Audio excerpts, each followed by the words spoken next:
Hello, hello. Thanks for joining me again. This is part two of how I paid off $25,000 of debt in 16 months as an entrepreneur.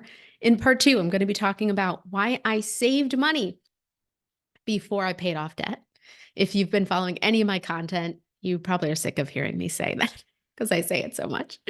And then I'm also going to be talking about what did I actually use to help me pay off debt.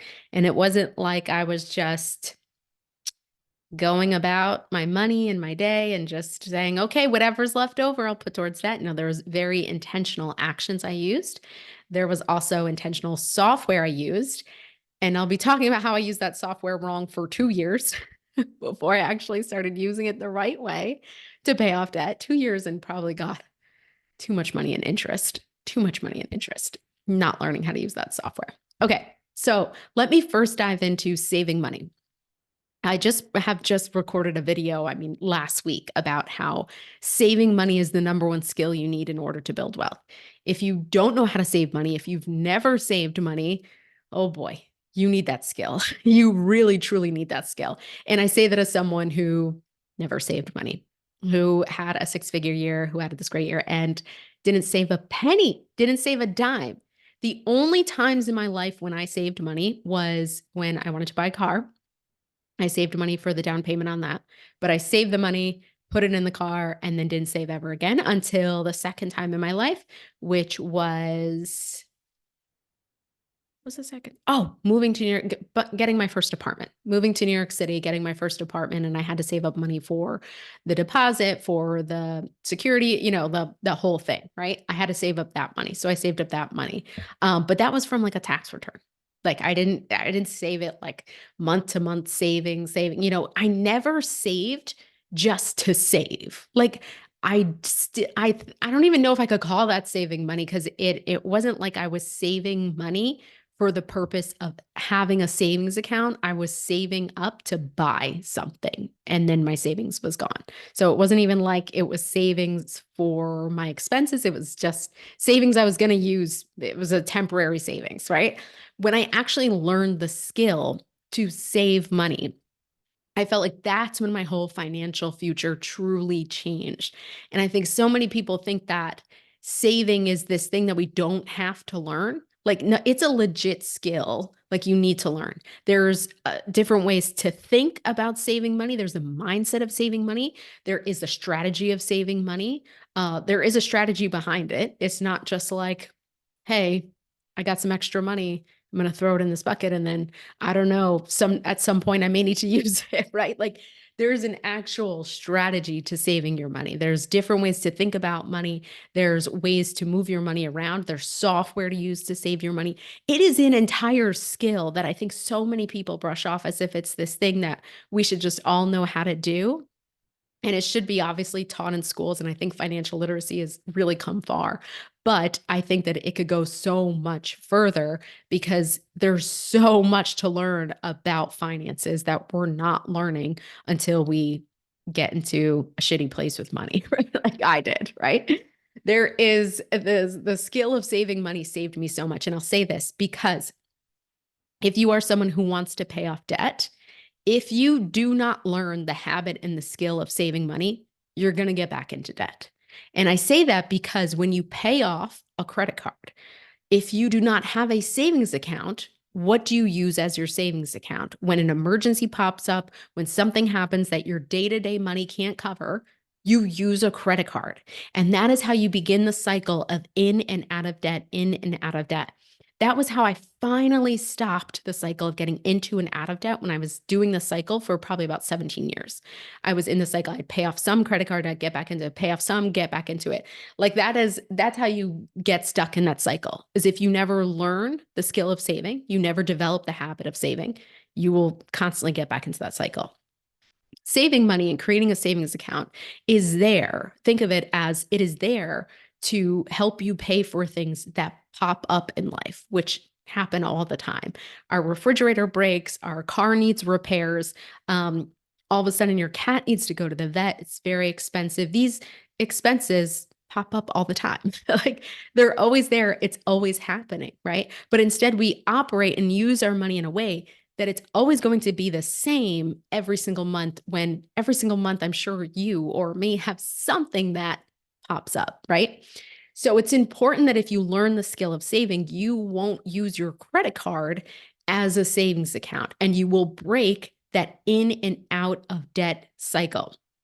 So I see a lot of entrepreneurs really try to focus on building recurring monthly income, so they don't have to start each month zero and kind of panic and try to figure out, how to make money that month. And I think it's a great idea. I think it's a solid financial foundation to try to create this consistent revenue, so you can kind of feel like you have some type of idea of money coming in the next month.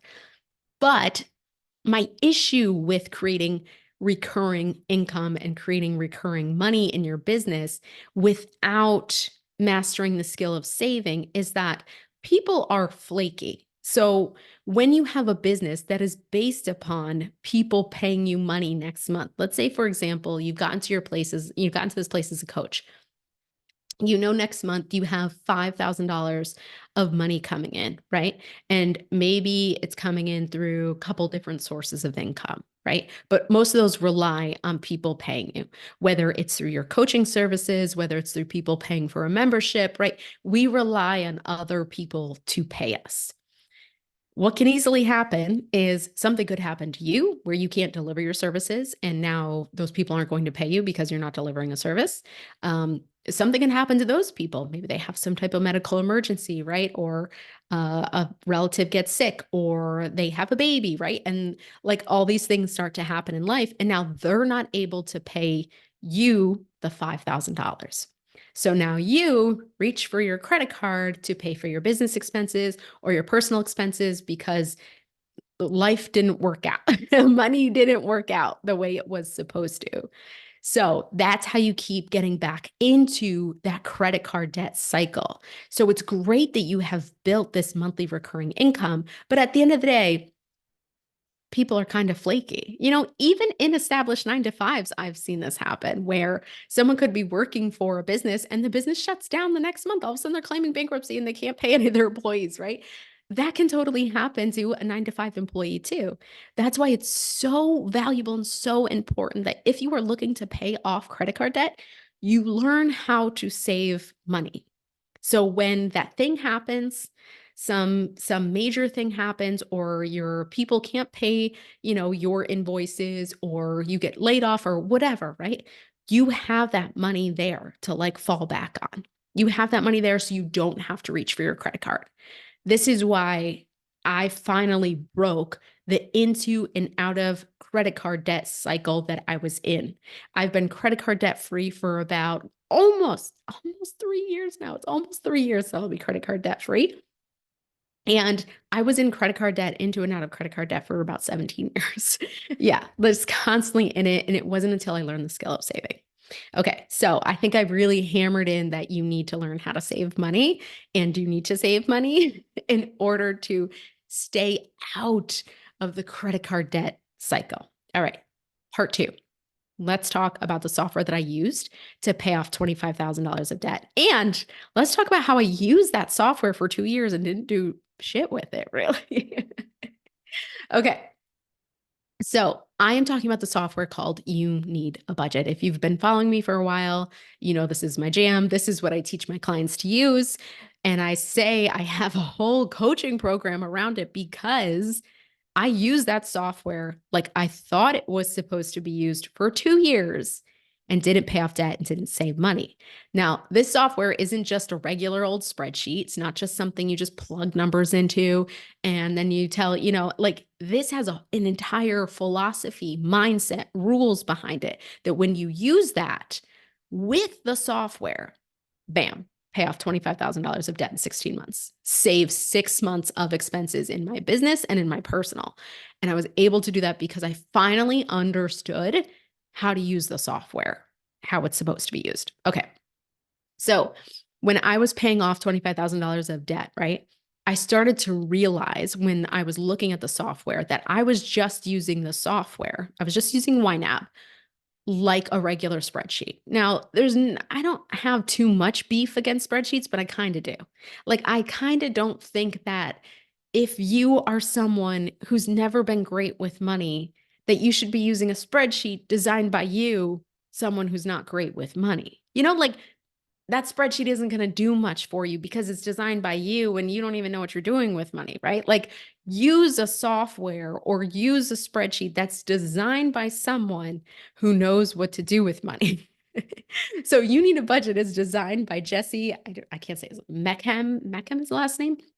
He is an accountant. He has several years of experience and he developed this, I think, based upon his like entire money philosophy that has helped him become very successful and very financially successful. So first of all, just don't use software that's not designed by you, right? Okay. Now, I was using You Need a Budget, all right?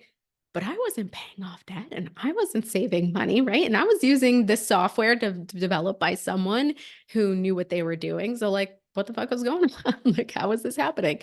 And it was because when you use You Need a Budget, if you use your same mindset, right, that you have about money, and you just use YNAB like a spreadsheet, you're not going to get the extraordinary results you can get from it. You cannot like pay off debt very fast and save money if your mindset about saving money and paying off debt is exactly the same. So YNAB really encourages you to follow the 4 rules that they have. I skipped over that part. I just went straight to using the software. I didn't embrace the philosophy. I didn't embrace the rules. I didn't actually understand how to use the software. I was just using it like a spreadsheet. I was just using it to track my expenses. So if you have been using a spreadsheet or you've been tracking your expenses and you're not getting anywhere financially, it's probably because you're not using the philosophy and the rules that YNAB offers. You really haven't changed the way you view money. Your view of money is still like the same. You're just now plugging numbers into a spreadsheet. When you actually start to change the way you view money, which is what the philosophy and the 4 rules that YNAB offers does for you, that's when you start to pay off debt. That's when you start to save money. That's when you you truly start to make like financial changes. So when I started using YNAB, I was spending about $1,000 per month in my business, right? When I came to the debt payoff place, had my daughter, came to a place of like, not going to bring a baby into this world with me carrying debt. I cannot take any more money from her. I don't want to take any more money from my daughter's future. I need to start paying off debt. I need to start saving money, right? Now, when I got to that place, all of a sudden I realized, okay, something I'm doing here isn't working. Can my expenses, I'm spending $1,000 a month in my business, can these expenses change? That's just like a first little subtle mindset shift you can have when you first want to pay off debt, you want to save money, right? Is can my expenses change? Most of us look at our expenses as if they are fixed, as if they could never change, as if I can't do anything about it, Shannon, right? Coming back to that like disempowered place. I don't have a choice. I can't make anything happen. So when I sat down, I'm ready to pay off my debt. I look at my YNAB and I say, why am I spending $1,000 a month when if I look at what I truly just need to run my business, YNAB calls this number, your bare bones number, is $150. It truly just costs my business, just for me, the bare bones number, just to meet with clients, send invoices, and do social media or whatever, right? $150 a month. But I was spending $1,000 and I was spending the 1,000 as if it could not be changed. It can't be changed. This is how much money I need to spend. I see a lot of people come with that mindset to their personal expenses. Like, this is the number, Shannon. That's it. There's no changing this number. And I'm like, listen, if we want to make some changes, things got to change. If we want to actually change our financial future, we have to actually like change some stuff, like for real, like there's got to be some change here. So an important part of this is to come at your expenses with, can this be changed? Am I looking at something as if it was fixed? Could this number change? Could this number be lower? Could I do this thing here? Could I do that thing there? Could this happen? Could I put more money from this area to this area. That's it. Not even thinking about cutting anything. You're just moving your money. I just moved my money from paying for different subscriptions and business stuff to then moving it to my credit card debt payment. That's all I did. I just moved the money from one place to the other, right? Or I just moved it to a savings account. So that was when I started to realize, wow, there is so much that goes into paying off debt besides just tracking my expenses, besides just using the software. I actually have to change the way I'm thinking and viewing money. Now, my second big tip here that really was a huge light bulb moment for me. And this really helped me shift also how I was seeing my expenses. Instead of asking the question, how do I make my money fit my goals, right? So let's say you have a goal of saving $2,000 this month, okay? And you go to your expenses and you look at your money and you just say, well, okay, I need to adjust the goal. I look at my YNAB or I look at my spreadsheet and I say, I don't see the money here. There's no way I could save $2,000, right? Instead, I ask the question, how do I make my expenses fit this? Instead of asking, how do I make my goal fit this, right? How do I make my goals fit this? So when you're thinking in that terms, right, with the goals, what you do is you look at your money, you do the income coming in minus the expenses. That's how much I can put to my goals. But what if instead it's income minus goals equals expenses? So instead of the income you're making this month minus the $2,000, here's how much you have left for expenses. So no longer do we twist and contort to our expenses, right? Like how I was saying, my $1,000 is fixed, that's it. Instead, I said, oh, no, I need to save $2,000 this month. How do I get my expenses to fit that savings number instead of the other way around? Like so many people look at their money and trying to make their goals to fit what is ever left over after those income minus expenses, instead of saying, no, no, no, no, this thing comes first. Let's see how I can make my expenses fit this goal. And maybe it's not $2,000. Maybe it does have to be adjusted. But what I want you to do is I want you to question your expenses. I don't want you to question your goal. And sometimes I don't even want you to question your income. I see a lot of people get fixated on that. I just need to increase my income and then I can hit it. And there's nothing wrong with that. Of course, we always want you to be increasing your income. But sometimes when we put the power back into because I got into that cycle, when I make more money, then I'll be able to pay off debt. Oh, I don't want you to get to that place. I want you to get to the place of how can I make this work right now? How could I save $2,000 this month just with the money that I have? No more, no less, just how could I make that happen? Well, maybe I could adjust some expenses. Maybe I could do this. Maybe I could do that. Maybe I can move some money from here. Maybe I can move some money from there, right? Really open yourself up to this idea that there are so many different ways we could go about hitting that goal.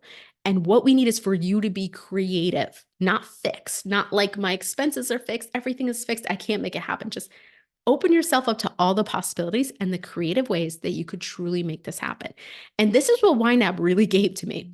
It gave me this entirely new way to think about money. And I was just blown away that I didn't embrace this philosophy before I used the software. I just went into using the software and I just used it like an expense tracker instead of understanding, oh, wow, Jesse set up this entire system and software so it would support me in paying off debt as fast as I can. So it would support me in saving money as fast as I can. Okay. I hope you enjoyed this episode today. This was part 2. I'm coming back with part 3 of how I paid off $25,000 of credit card debt in 16 months as an entrepreneur. Stay tuned.